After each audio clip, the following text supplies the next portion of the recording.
Syedaralun, Pantai Ujung Blang, Kecamatan Kuala merupakan salah satu destinasi wisata pantai favorit warga di Biren maupun warga kabupaten kota lainnya.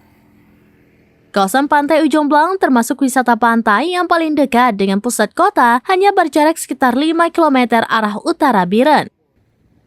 Sejak beberapa tahun terakhir, kawasan tersebut mulai ditata sedemikian rupa, ada yang mendirikan bangunan kafe, warung kopi, dan menjajakan kuliner bagi pengunjung di sepanjang ruas jalan. Beberapa hari lalu, tepatnya pada Minggu 30 Juni 2024, beberapa titik pinggir pantai tersebut satu-satu lokasi sudah dipoles sedemikian rupa, membuat taman indah menyediakan jambo baik dekat pantai maupun areal parkir kendaraan, menambah daya tarik para pengunjung untuk singgah. Sejak pukul 10 waktu Indonesia bagian Barat pada Sabtu maupun Minggu termasuk hari lainnya kecuali Jumat, objek wisata pantai ini ramai dikunjungi wisatawan lokal. Secara umum, kawasan tersebut memiliki bibir pantai yang luas dan terdapat sejumlah pondok istirahat serta tersedia berbagai macam makanan maupun minuman segar.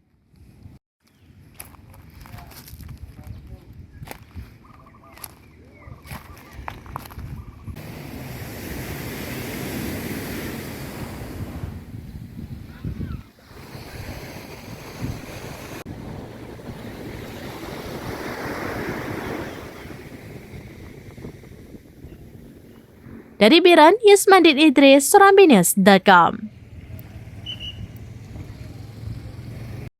Download Tribun X sekarang, menghadirkan lokal menjadi Indonesia.